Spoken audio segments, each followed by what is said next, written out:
I say, you can't get emotionally attached to a house that you're trying to make money on because you're not living here. And that's one of the first things I've tried to persuade people who buy a house who are going to rent it out. It's their first rental. And they're like, well, I would just like this, or I would like that. And it's like, well, let's scratch what you would like and let's be cost effective to maximize your potential profit.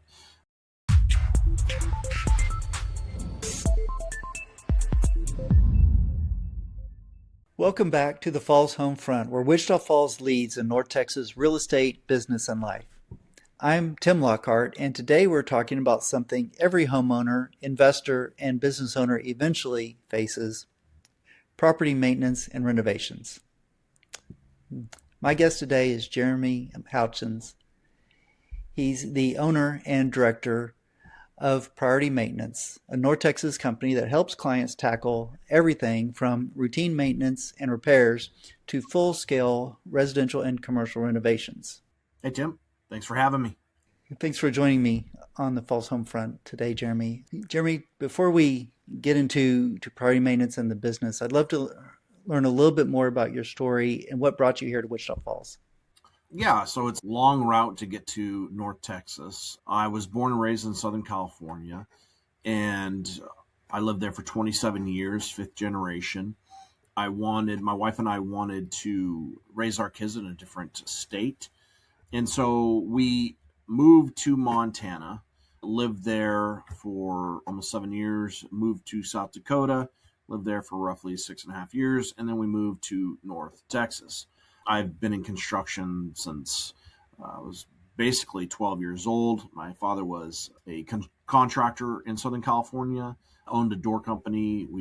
He did doors, molding windows, things of that nature in Palm Springs, country club areas, and all through Southern California. I worked with him in the summers and then through high school, and then out of high school, I immediately started into the trades. And in that time, right out of high school, I started doing property maintenance while I was working for somebody else. Did that, owned my own business in Montana, then owned my own business again in South Dakota. And then I was really looking, when we lived in Rapid City, South Dakota, Rapid City, South Dakota is kind of like a landlocked island. You're 5 hours away from the nearest metropolitan area. And so it was really an isolated community of about 100,000 people. And my wife and I both owned businesses. We wanted to grow, and it was time for our family to grow. So I had been doing some market research for about a year before we had left, and I was looking at Tennessee and Texas, and I knew that both of those regions were going to grow in the next 10 to 20 years. And so by happenstance chance, I was right.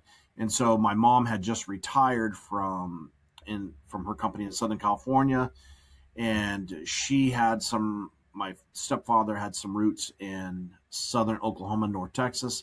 And so I said, well, if you guys want to retire in that area, then we won't move to Tennessee. We'll move to North Texas. And that's how we ended up in North Texas. And I immediately, after being here for 6 months, started building Priority Maintenance into what it is today.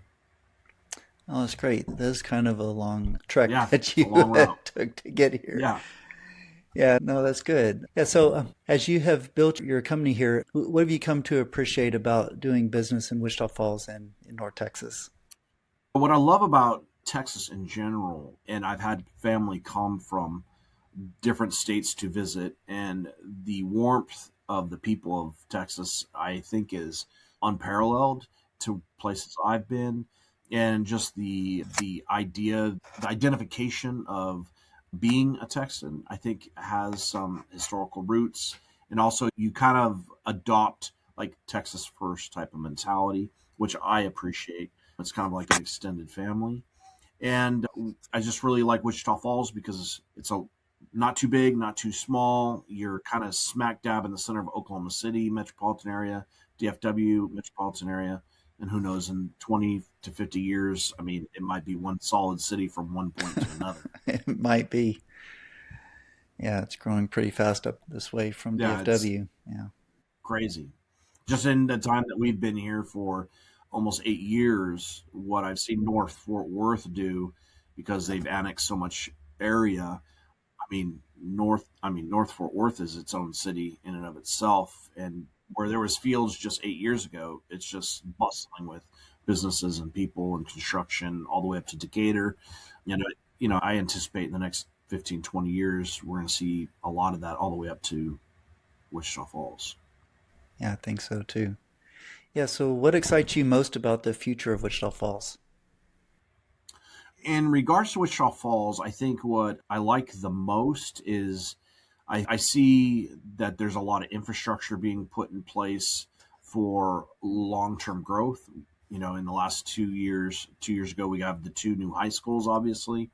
We have some new transmission power lines that have come in over the last 5 years, some infrastructure that a lot of residents may not know about to lay the groundwork for growth. Something you always hear about is like water, but I think that they're going to kind of solve a lot of those problems as well. And so I'm just really excited about the infrastructure that is being laid in Wichita Falls for more growth. Yeah, no, that's great. There is a lot of good things coming into town Yeah. and growth happening. And yeah, so that's great. Yeah, so we've worked together before. You've done renovations for some properties that I've invested in, helped me with some of my properties. And Priority Maintenance does both residential and commercial renovations. Could you tell us a little bit about the business, about kind of like, well, where do you focus? So we're kind of a niche industry in the sense that we really focus on service calls slash renovations. And we're kind of a one-stop shop in the sense that we'll do something on the residential side. Not that long ago, we had an elderly lady who had us hang a picture that was like 4 feet by 6 feet. So who do you call for that, right?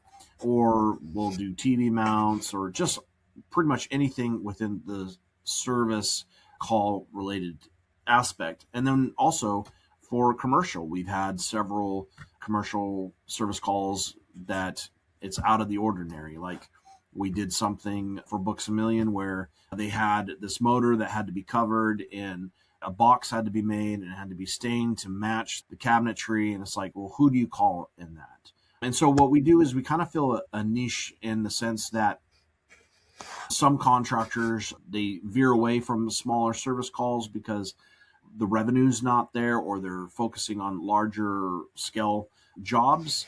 But what we have found is that by doing service calls that we infuse ourselves as a company into the community and that we're filling a job that needs to be done. And then it leads to other jobs like renovations. And so oftentimes we have a pretty high turnaround rate, and also we have a pretty high rate of return customers. So I'd say probably 20-25% of our jobs are repeat customers, which is pretty high. And so we do renovations as well. We've traveled Kansas, Wyoming, Montana, southern Texas, into Houston. I mean, we've pretty much gone everywhere when it comes to commercial jobs. But, it oftentimes starts with just a service call. I know that's great. And I mean, it's great testimony to you that you have that high of a recurring customer. Yeah, it is. We really appreciate our customers. Yeah, because people have to like you to call you back, right? Yeah, well, they have to trust you because money is a real thing that people work hard for, and so you want to get the best value for your money, but you also want that money to be put into a place that is trustworthy. And so, first and foremost, we try to be trustworthy. I know that's great. Yeah, and that's something that I've seen firsthand from you too. So that's Yeah, great. for sure. Yeah, so one thing in real estate with people's homes and other properties that they often wait until something breaks before they address it. What are some of the common maintenance issues homeowners ignore so that can become expensive problems later? Yeah, I mean, 90% of all people do no maintenance, and myself included at times because life is busy. It gets away from you. Things that you have been meaning to do, you postpone or you forget to do until you have to deal with it. And regardless what it is, I would say that there's two enemies of pretty much anything, and that's dirt and water. And so when you have water seeping through in any of the exterior of your shell, you're going to have internal issues.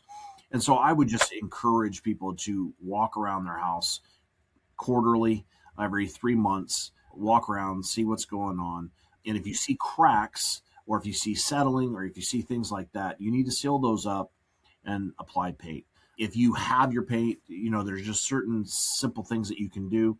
You can have some tubes of caulking and silicone or elastomeric, and just one of the things we're going to be doing here in the next year is providing some content just for that aspect of what to look for. So we'll be having that on our YouTube channel here shortly. But also just looking at observing your house, keeping shrubbery from touching your siding, things like that. If it's brick or if it's a harder surface like that, you're not too worried. But any plant life that is touching your building, plant life has moisture, it has dirt on it.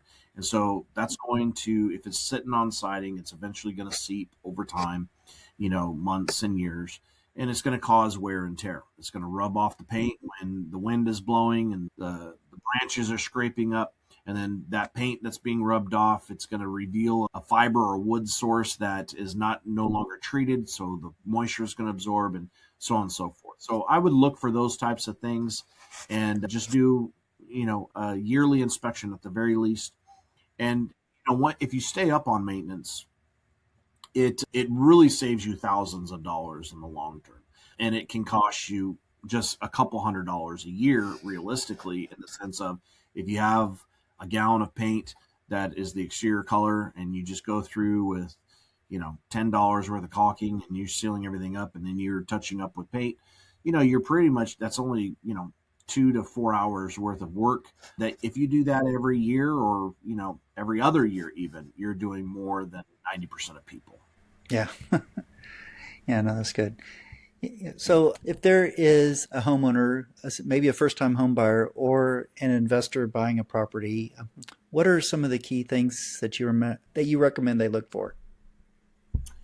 I think some offhand things that most people don't look at is proper ventilation in an attic. I would say even on newer houses, they're not providing enough ventilation in attics. It's one of the most common things. If you can go up in your attic and you can touch the framing and it's really hot, oftentimes it's indicative of there's not enough ventilation or airflow through the house. So I would say look for proper ventilation. Fortunately, that's one of the cheaper items that you could add to on a gable vent, a powered vent, or maybe some twirly birds on the roof or whatever you want, dormer vents.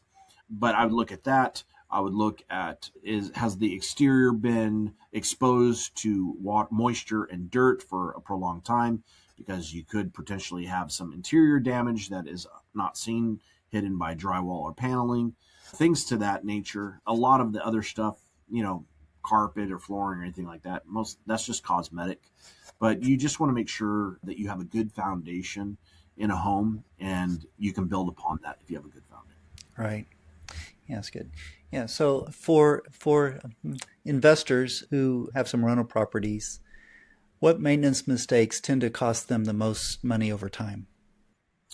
I will say this, and I've been in property management and property maintenance for decades now. I would be very intentional about home inspections on a quarterly or at least 2 times a year on your rental properties, because it gets harder as the more investment properties that you have.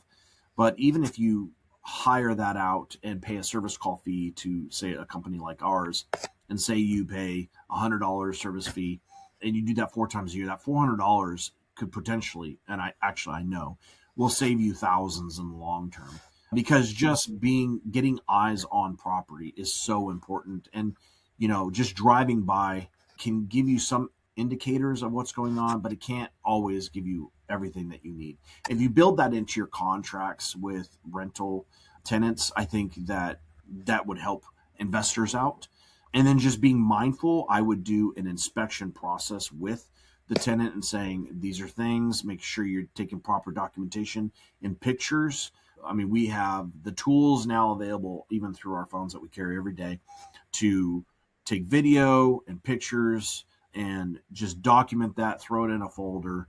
And so I would just be very intentional in regards to documenting everything, so that when a tenant leaves, you have that documentation and it's not a he said, she said. that there's video and photo proof. Yeah, that's very important, especially in today's world. So it's Yeah. great. Yeah. So when a homeowner calls you about a renovation project that they want to do, what's the first conversation that you have with them? Well, the first thing I do is I determine what is the purpose of the renovation. Is this going to be your forever house? Is this a house that you're going to be living in for 5 years, 10 years? Is this a house that you're going to renovate to rent? Because I've cautioned several new home buyers or new investors who want to rent out a house, and I say, you can't get emotionally attached to a house that you're trying to make money on because you're not living here. And that's one of the first things I've tried to persuade people who buy a house who are going to rent it out. It's their first rental. And they're like, well, I would just like this, or I would like that. And it's like, well, let's scratch what you would like and let's be cost effective to maximize your potential profit.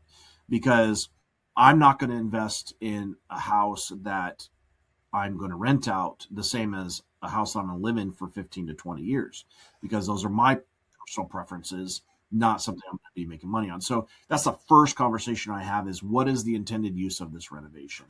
And yeah, us as a company will make more money if we're doing high end stuff and things like that. But my long term goal is to make sure that, especially with investors, that they're making money. If they're making money, I'm going to be making money because they're going to use this again, hopefully. And so it's just really being intentional of what is the purpose of this property. It's just it's a tangible building. Let's not put any emotional value to it. And if we can separate that, we can go forward.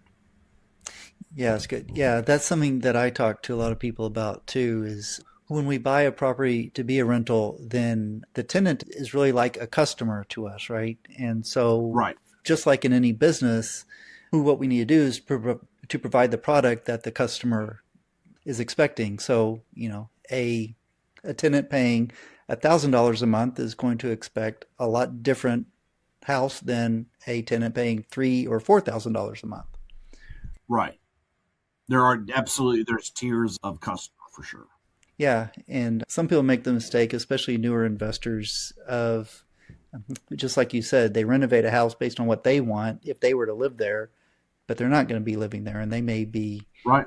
and their tenant could have a completely different standard than they do. Yeah, and I think that one of the things about maintenance is that you have to approach is you want to create some notes, obviously, on your property. And it's not like you just goes back to the original question of what do you look for in maintenance is you're gonna scale when you first buy a house, you're gonna put everything in maybe a software program or maybe a notes or maybe just an Excel spreadsheet or whatever it is. And you're going to plan along the way, okay, I'm going to hold this property for 10, 15, 20 years. Well, hopefully you're like, for instance, I have a rental house. When I bought the house 3.5 years ago, I knew I was going to have to put a roof on it. I just put a roof on it, but I didn't just immediately put a roof on it. I purposely scheduled it. I said, okay, I'm going to put a roof on it in 3 to 5 years. And, something else I want to do, I'm going to add this to it in another 2 or 3 years. And so you can spread out, typically, you can spread out the things that you need to do in your investment properties over a span of time. And it doesn't all have to be front loaded on the front end. Now, sometimes it needs to happen that way, but not all the time. And so just being mindful, and so you're not being caught unawares of, oh, I didn't know that the water heater had to be replaced. Well, had you done due diligence and figured out, well, this is a 10-year water heater. The lifespan of a water heater is 8 to 15 years, depending on water quality. Well, okay, I'm going to plan for that in the next 2 years. So before I get a service call and I'm upsetting a tenant, I'm going to say, for instance, what I did, I just put this new tenant in, and before she even rented, I said, hey, just to let you know, there's going to be a new roof put on this house within the next year. So that way, if there's a leak or anything like that, they're already understanding, hey, he already knows about this. He already has it scheduled. And so it was such a smooth process with my tenant because my tenant was thinking, oh, he's way ahead of the program here. He's already have the roof scheduled. He's been keeping me notified. He let me know before I rented it. He let me know during the time of rental. And here we are 3 months later, I have a new roof. And so just doing a lot of preempting really helps and goes a long way in regards to your investment properties. Right. Yeah. So if there's a homeowner that's living in their home and they want a renovation, of course, that can be very disruptive. And many people don't realize how disruptive they can be. How do you navigate that with a homeowner? Maybe they have a family. Yeah, so one of the unique things is I in that clear definitive process of when we first meet, I ask a lot of questions of what's the intended use, what do you want, what are you looking for? Okay, do you have ideas on products, things like that. And I'll tell them, "Hey, download the Home Depot app, download the Lowe's app, get Pinterest, start looking at pictures, start getting an idea of what you want, going through that." But our install cost is the same if it's $120 toilet or typically or a $400 toilet, unless it's something different. But typically the install cost is the same. So I just say, look, get a list of products that you want. We're going to help you out with that. And so, if you have any questions. And so part of the thing that slows down construction is that a customer doesn't have a clear idea of what they're wanting before construction starts. And so that's why oftentimes there's a lot of changes.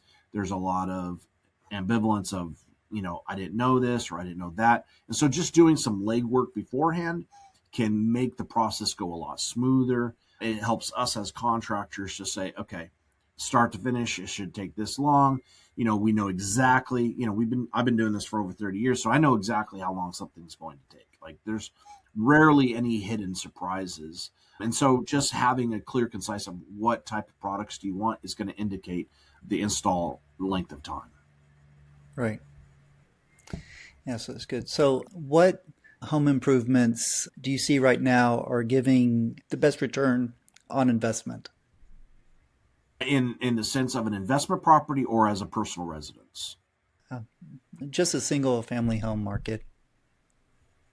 I would say I'll tell you what I'm disappointed in first. I'm disappointed in appliances because the appliance lifespan is just drastically dwindled to, and it's very frustrating for homeowners and frustrating for investors because appliances seem like they're constantly failing because they don't have a shelf life. Like we still, when we do renovations, we're still pulling out refrigerators and ovens that still work that are 50 years old, and they just don't make that type of quality anymore. And so that's very frustrating. And because appliances are not cheap either. Yeah. So I would My mom say, still has the do original oven in her house. yeah. I mean, It's and because they 1977 work. or And something like that. I will say this: my personal prediction, if people are smart, is that they're going to go more towards spending a little bit more on installing commercial style appliances because commercial appliances are made to be worked on and the parts are readily available and they're made to be used more frequently, and so they're going to last longer, so they're typically made a little bit better. And so typically if you can purchase, this is my prediction of the future, is that I think that people are going to get so frustrated with appliances breaking down that they're going to start reverting and building kitchens around more industrial or commercial style appliances because they're going to last 20 to 30 years instead of the 5 to 10 years. And so I would really be cautious of doing consumer reports of what appliances are working, what ones they're having issues with, doing your due diligence as an investor or homeowner. And then the other thing I would say is you can really reduce, I'm going to, my little pulpit here on that is really reduce HVAC costs by having proper ventilation in your attic. And so I think that adding a powered attic fan, if you have gables and with that has a built-in thermostat, it'll pay for itself within a summer. And because they only cost roughly $150, $200, about $500 to $600 install cost. So you're at it for $700 to $800, but it's going to drastically reduce how much your HVAC unit is going to be working, one, and two, the longevity of your HVAC unit because it's not going to be cycling on and off so often. And then also just making sure that you have proper weather stripping, that you have fresh coat of paint, that you're making sure that your surface on the exterior is sealed up. Also, making sure that wherever there's water on the kitchen countertops, tubs, things like that, that if there's any cracks in the silicone, that you clean all that out, apply a fresh bead of silicone, or call us and we'll do a service call in regards to that.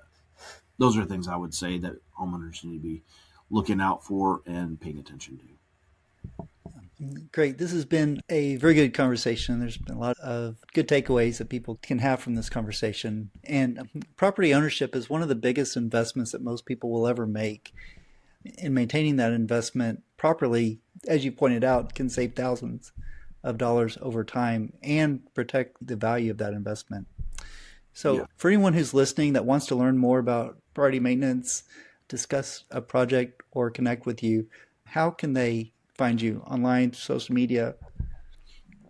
Yeah, so you can go on our website at PriorityMTX.com, or you can give us a call at 940-235-9636. You can call or text that number, or you can email us if you don't want to go through the website at PriorityMaintenanceTX for Texas at gmail.com. That's PriorityMaintenanceTX@gmail.com. And we would be more than happy to answer any questions, help you with your project, any service calls, whatever we can help you with, we'd be more than happy to do so. Great. Those are some good ways to connect with you. And for our listeners, one of the things that I enjoy most about conversations like this is learning from people like Jeremy who are actively investing their time, talents, and growing businesses right here in Wichita Falls. So whether you're a homeowner, investor, landlord, or business owner, strong communities are built by people who take pride in where they live and work. And if you found value in today's episode, please share it with someone who lives here in Wichita Falls, owns property, or is thinking about moving to North Texas to make this your home. So thanks for tuning in to the Falls Home Front, where we highlight the people and businesses and opportunities that make Wichita Falls a great place to live, work, and build a future. And we'll see you on the next episode. Thanks, Tim. Appreciate you tuning in. Want more insider tips on buying, selling, and investing in Wichita Falls and North Texas? Subscribe now and keep watching. Your next move starts here.